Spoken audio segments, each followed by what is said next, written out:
Good day, everyone. Once again, thank you for joining us on our channel. And we are still learning physical science and mathematics. And today we will be covering double angle identities and compound angle identities, still on trigonometry. And so if you haven't subscribed, please be part of the family. And of course, hit that notification bell so that you are reminded every time we are posting a new lesson.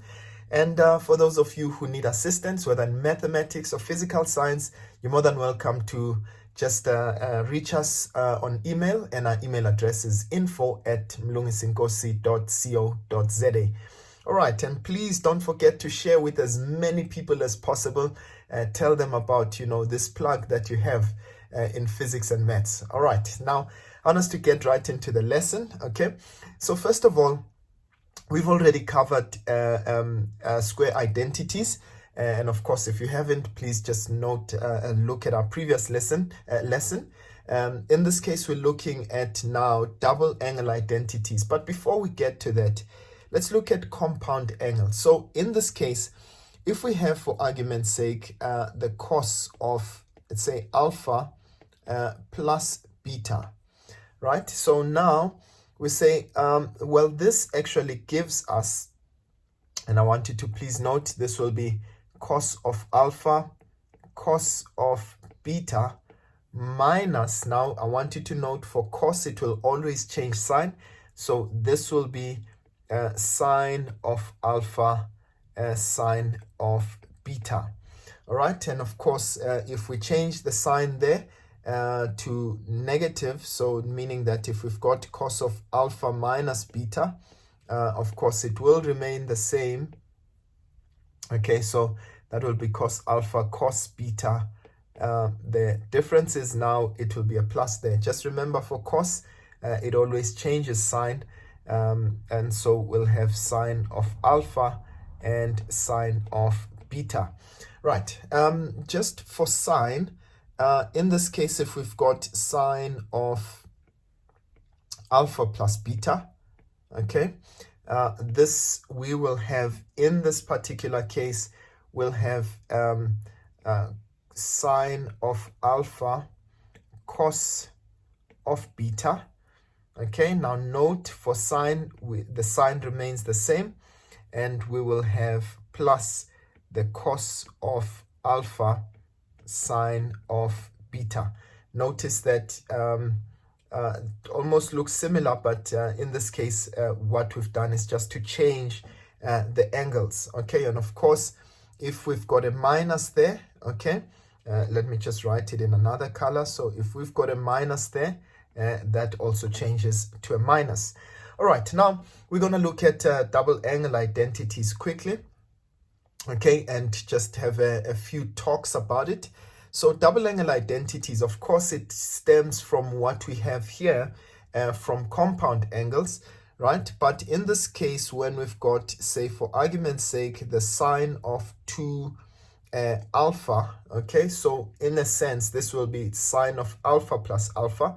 Okay, so what this gives us is 2 sine of alpha cos of alpha. All right, so this is how we are going to make it into single angles.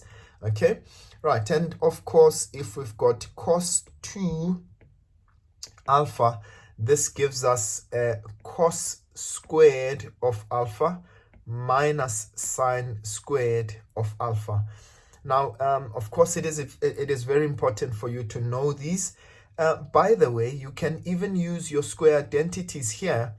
And what you end up with is that instead of writing, now note, instead of having sine squared, I can say, well, I know sine squared is 1 minus cos squared of alpha. And as a result, what does that actually end up giving me? It gives me 2 cos squared of alpha minus 1. Please note, so this is another identity that I can use in the case of a double angle of cos. Okay, and similarly, I could have chosen to substitute cos squared of alpha into 1 minus sine squared, and what I end up with there is that it becomes 1 minus 2 sine squared of alpha. Now please remember these, okay? Quite important. All right, and just also, I think it would be useful to keep in mind that if you look at that identity over there, cos squared of alpha minus sine squared of alpha, that is actually a difference of two squares. Can you see it? So remember, it means that I can actually factorize this cos squared of alpha minus sine squared of alpha. I can actually factorize this and make it into, again, and this might come in handy somewhere.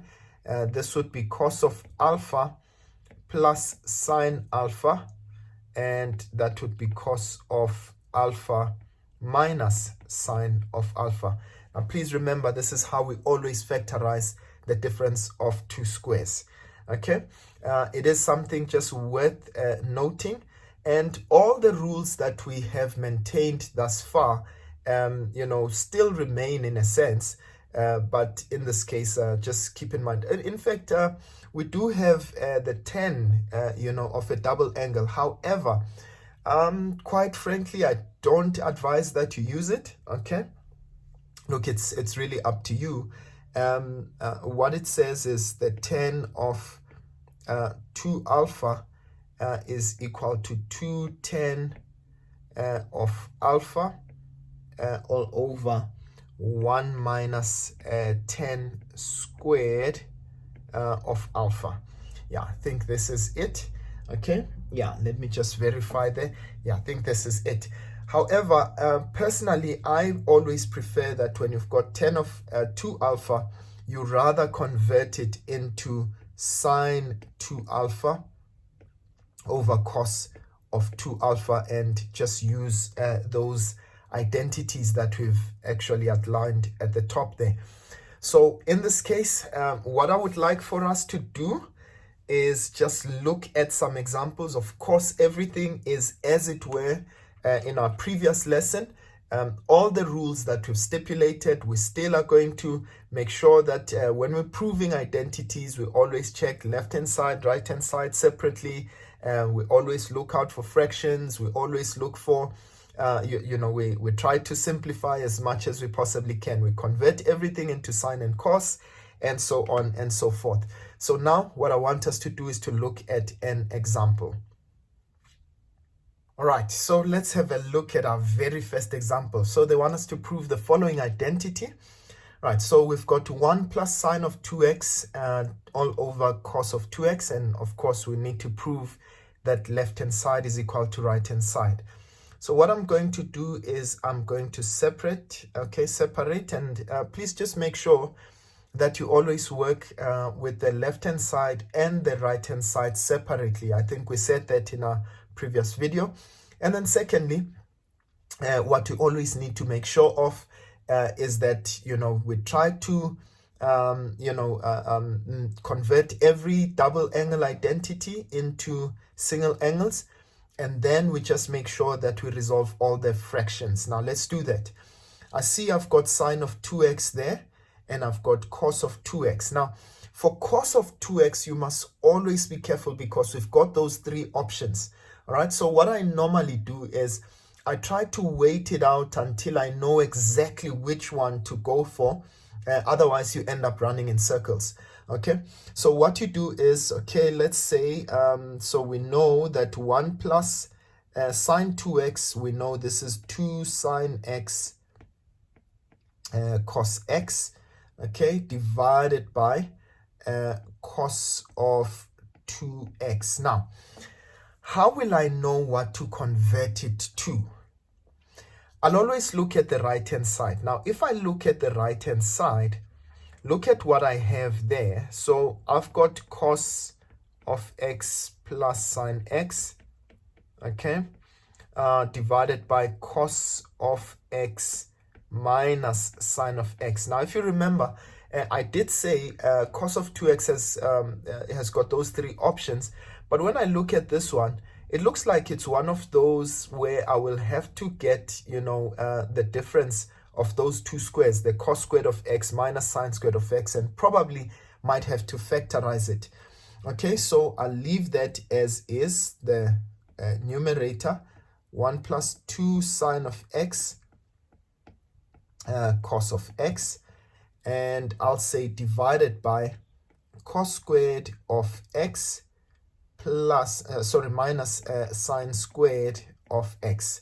Okay, so they have resolved it into those single angles. Now what I'll do is, okay, I can see that at the top, okay, of my right hand side I've got cos x plus sine x, so it means that I must find a way in which the top and the bottom would sort of have something that cancels out.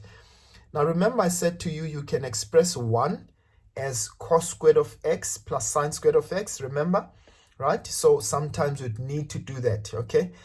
So I will say, well, I know that's cos squared of x plus sine squared of x. Looks like I'm going to just run out of space there, plus 2 sine x cos of x. Okay, if you don't mind, I'm just going to remove that, maybe just create some space for myself. Okay, so that would be 2 sine x cos x. Okay, right, I'm just going to make sure that I space my work out nicely. Okay, so in this case I've got divide that by cos squared of x minus sine squared of x. Now remember, I did say that in our previous lesson you might need to factorize. Okay, so when I look at that, I've got cos squared of x, let me put it as a quadratic equation, plus 2 sine x cos of x plus sine squared of x. Now I want you to think about it. If I were to have a squared plus 2ab plus b squared, how do I factorize that? This would simply be a plus b squared. Okay, when you expand that, you'd actually get that back. Okay, so when you look at the top part, the numerator, that's exactly what I have, and in this case we can actually factorize it in that form. The denominator, of course, we can factorize as the difference of two squares, so I'm just going to do that. So that would be cos x plus sine x, okay, divided by cos x minus sine x. Remember, that's how you factorize the difference of two squares. Okay, now when I look at the top, I'm going to do exactly that. So it's going to be cos x plus sine x. All right, so if a was cos and b was sine, and you can see, so I've got ab there, which is cos and sine. So in this case, I'm going to have cos of x plus sine of x. Okay, we can say squared, or if you want to, let's repeat the bracket, cos of x plus sine of x. If you're not sure about it, just expand it and see that you get to the same answer. You will actually get to the same answer. Right, and now this is going to be cos x plus sine x, okay, and cos x minus sine of x. All right, I hope you're still following. Then what do you see? Of course, we've got two things that are exactly the same, two brackets that are exactly the same. So what can we do? We divide them by each other, they cancel out. So what do we ultimately have? Of course, we've got cos x plus sine of x all over cos of x minus sine of x. And essentially that is how our cookie crumbles. In this case, look at that. So now we've got left hand side equal to right hand side. So we've proven our identity, and so therefore we can say, therefore left hand side is equal to right hand side. Okay, right, I hope you understood that. So remember, sometimes there is a need to work with factorization, right? So I want us to take another example, okay? And of course, you're going to do some examples on your own, okay? All right, so let's get to our second one. All right, I hope that you are still okay where you are. Right, so let's look at the second one. So they say sine of 2 theta minus cos of theta all over the sine of theta minus cos of 2 theta. Now, for the sine of 2 theta, of course, we know we always have that option. Now, I'm just going to leave a line there. Of course, we're proving we want to make sure. So cos of theta over 1 plus sine of theta. Okay. Now, on the left-hand side, let's try and get that sorted out. For sine of 2 theta, it's always pretty much standard. So we know this is going to be 2 sine theta cos of theta minus the cos of theta there, divided by the sine of theta minus. Now, when it comes to the one for cos, I always want to leave it last to till the end, because I need to make sure which one I'm supposed to convert it to, because we've got those three options. The problem with converting too early, sometimes you actually end up just running around in circles. So I want to avoid that. So I'm just going to leave it as is for now. Okay, and see where this other one takes me. All right, now if I look at the top, okay, we've got a common factor there, which is cos of x. So I'm going to take out cos x. Remember, we said you can always factorize. So in this case, I'm going to take out cos of x. So I have 2 sine theta minus 1 divided by. Now, the fact that I'm seeing that I've got cos of theta and there's cos of theta there means I have to somewhat get rid of this guy. So looking at that, it means that I might have to convert this to the identity that has just sine squared of theta. So I think that gives me pretty much a clue on what to do. So I've got sine theta minus now cos of 2 theta. Remember, it's 1 minus 2 sine squared of theta. Just please remember that, and to put everything inside a bracket. Okay. At least you find yourself making an error there. Okay, so in this case, I've got cos of theta. Just going to write the top, the numerator, exactly as it was. 2 sine theta minus 1 divided by sine of theta. So I will have minus 1 plus 2 sine squared of theta. So we might need to factorize as well here, but let's put it as a quadratic equation. So cos of theta, 2 sine of theta minus 1 divided by, in this case, I've got 2 sine squared of theta plus sine of theta minus 1. So if you look at that, this is the same as having 2x squared plus x minus 1. And how would we factorize that? Okay, so I would have 2x and 1, and I'd have x and 1. And in this case, of course, you want to make sure, it means that my brackets are not the same. So 2x has to be positive. So this one will be my positive bracket, so that when I multiply, I get a positive 2x. And that one has to be my negative bracket, so that I end up with 2x minus x, and it would give me positive x. So in this case, if I look at that, when I factorize, so I'm going to have cos of theta, that's 2 sine of theta minus 1 divided by. So let's make the bottom part look like this part here.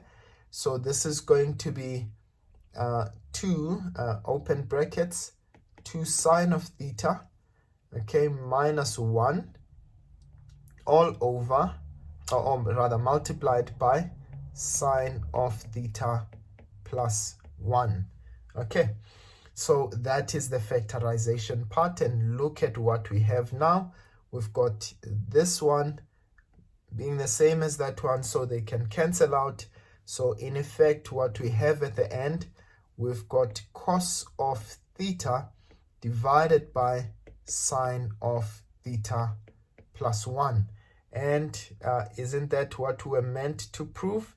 Okay, 1 plus sine theta is the same as sine theta plus 1. It really doesn't matter because addition is really commutative. Okay, so it means you can put it in any way. The result should be the same. All right, and that is how we conquered the second one. Okay, hope that made sense. Let's do the last one and, probably call this lesson a wrap. All right, and looking at the last one, okay, so we've got cos of x minus cos 2x plus 2. We're trying to prove the identity again. Okay, so plus 2, this is all over 3 sine x minus sine of 2x. All right, so what we're going to do is, of course, we're going to, unbundle our double angles, in this case, into single angles. So let's do exactly that. So I'm going to separate between the left-hand side and the right-hand side, of course, as we always should. Okay, so this is what we're trying to prove. 1 plus cos of x over sine of x. Okay, so now what do we do with the top part? We've got cos of x. Now I've got cos of 2x. Now remember, cos of 2x changes into all the other parts, in terms of, it has 3 options. So in this case, we want to make sure that we choose the right option. But I mean, when I look at the right-hand side, I've got a bracket with only cos of x. I think it would be safe to say, let's convert this into something with cos x only. So that would be 2 cos squared of x minus 1. Okay, so remember we had a minus sign here, so we must make sure that we keep that, and plus 2. Okay, so remember this one changed from that one. Okay, and everything else stays the same. All right, so we're going to divide by 3 sine x minus, now remember sine 2x is always straightforward. That's going to be 2 sine x cos of x. And as a result, okay, let's try and work everything out here. So I've got, at the top, I've got cos of x. Okay, let's try and work that bracket out. So I've got minus 2 cos squared of x plus 1. Okay, remember, negative times a negative would be a positive. So in this case, plus 2. Okay, and at the bottom, I have got 3 sine x. Okay, let me write it out first. 3 sine x minus 2 sine x cos of x. So we might need to factorize at the bottom and at the top, but you'll see there. So we end up with minus, let me put it as a quadratic equation. So that would be minus 2 cos squared of x plus cos of x. Okay, and you see this is a plus 3 there. Okay, and all over, if I take out sine of x as a common factor at the bottom, so what do I have? I'll have 3 minus, so I'll have 3 minus cos of x, 2 cos of x, sorry, 3 minus 2 cos of x. Right, so if I look at that at the top, actually, I think it would be easier, yeah, maybe to start with a number there. Okay, so if you factorize it, you've got 3. Now, let's try and put it as a bracket. Okay, so this would be 3 plus, if we call it a plus, minus 2a squared. Okay, so if you have to factorize that, minus 2a squared. Okay, so I've put it in reverse. So say cos of x is equal to a. So this is what you'd have. So I would have 2 brackets there. Okay, now look, factors of 3, that's 3 and 1. Okay, and factors of a, in this case, I want you to note, if we had 2a on the side and we have a on this side.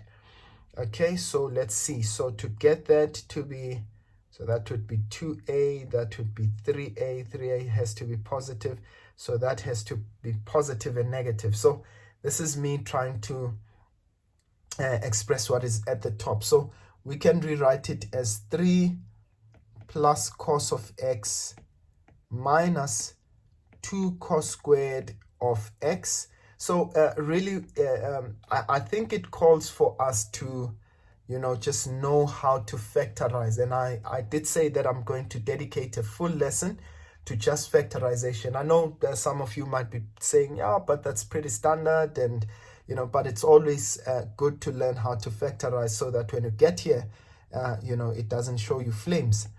Right, so this is going to be 3 minus 2 cos x.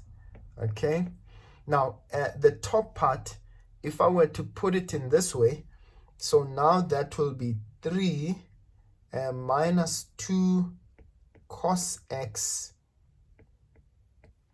Okay, and that would be 1 plus cos x. That's how we would factorize it. And of course, what you would have at the end is divided by that sine x into 3 minus 2 cos of x. And what do you know? Once again, we've got something that is exactly the same at the numerator and the denominator, so it cancels out. And so our final answer now becomes 1 plus cos of x all over the sine of x. And that is what we were supposed to prove. Okay,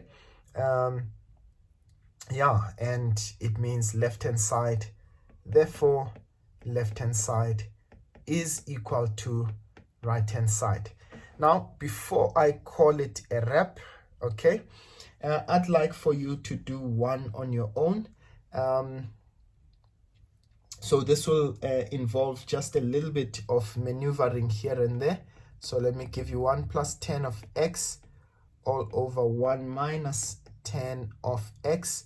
If you can prove to me that this will be the same as 1 plus the sine of 2x all over cos of 2x. All right. Now, of course, you will do that on your own. Leave it there, try it on your own, and tell me.